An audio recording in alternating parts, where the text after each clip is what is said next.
نحمده ونصلي على رسوله الكريم أما بعد فأعوذ بالله من الشيطان الرجيم بسم الله الرحمن الرحيم يا أيها الذين آمنوا قوا أنفسكم وأهليكم نارا وقودها الناس والحجارة صدق الله العظيم.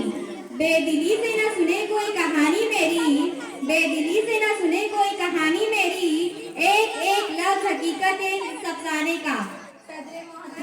حاضرین مجلس، میری تقریر کا عنوان ہے معاشرتی بگاڑ کا ذمہ دار کون.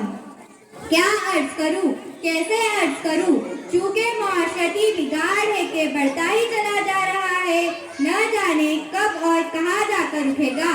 دیکھیے، جائزہ لیجیے، غور فرمائیے، صرف جھوٹ، غیبت، حسد اور تکبر پر ہی نہیں بلکہ بد نگاہی، بے حیائی، فحاشی اور عریانیت پر، یعنی مسلم لڑکیوں کی آزادانہ روش پر حیف صد ہے.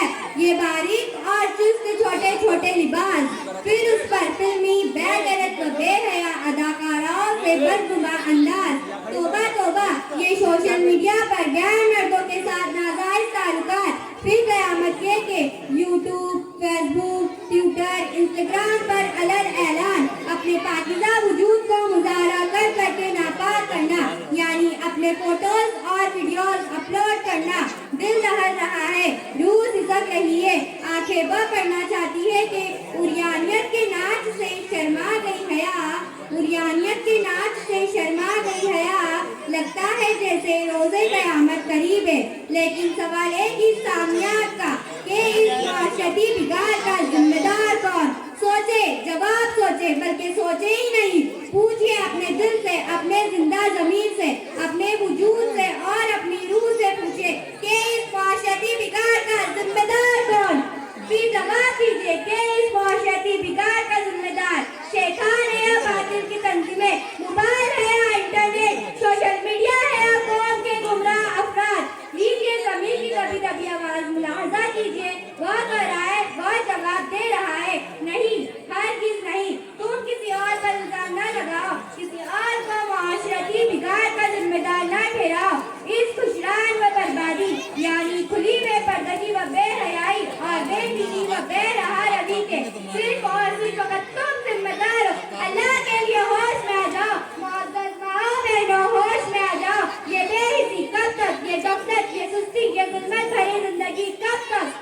جی ہاں سامعین، اب تو ہم اور آپ خواب غفلت سے جاگ جائے. کہیں ایسا نہ ہو کہ یہ معاشرتی بگاڑ رفتہ رفتہ ہمارے دن و دنیا دونوں ہی لے ڈوبے، کیونکہ اب پانی سر سے گزر چکا ہے، انسانیت کھسک رہی ہے. حیوانیت کا راز ہے کہ شرم و حیا کا دامن تار تار ہوا جا رہا ہے.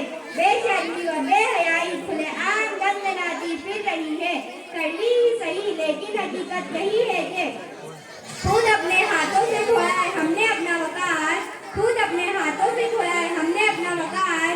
مزاج وقت کا اس میں کوئی قصور نہیں، مزاج وقت کا اس میں کوئی قصور نہیں. یہ بے حسی نہیں معلوم ختم کب ہوگی، یہ بے حسی نہیں معلوم ختم کب ہوگی کہ ہم میں ولولت آتے حضور نہیں. لہذا سامعین، عافیت اور نجات اسی میں ہے کہ ہم اور آپ اپنی اس سنگین غلطی کا اعتراف کر لیں کہ معاشرتی بگاڑ کے ذمہ دار ہم ہیں ہم، اور پھر نئے جذبے، نئے حوصلے، نئے ارادے کے ساتھ اپنے معاشرے کو بگاڑ سے سدھار کی طرف لانے کی فکر میں لگ جائے. یعنی قرآن و سنت پیش نظر رکھ کر اپنی اولین ذمہ داری سمجھیے کہ اللہ نے ہم سے فرمایا ہے کہ اے ایمان والو، اپنے آپ کو اور اپنے اولاد کو جہنم کی آگ سے بچاؤ.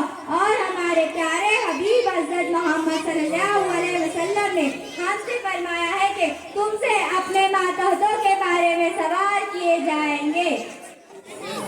یاد رکھنا سامعین، ہماری اہم ذمہ داری ہے کہ ہم اپنی آل و اولاد کی تربیت سے کسی بھی لمحہ غفلت نہ برتیں، بلکہ ہر گھڑی ان کی دینی و اسلامی اور ایمانی و روحانی تربیت جان و دل سے کرتے رہے. پھر دیکھے گا کہ انشاءاللہ یہ بگڑا ہوا معاشرہ نہ صرف یہ کہ سنور جائے گا، بلکہ اللہ کی نظر میں ہمارا معاشرہ لطف و عطا اور فضل و کرم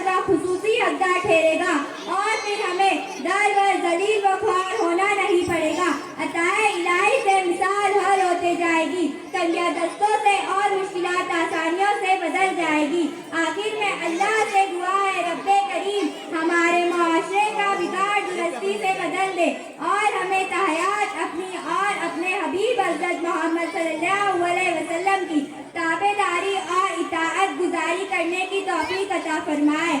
وآخر دعوانا ان الحمد للہ رب العالمین. ماشاء اللہ، بہت اچھے.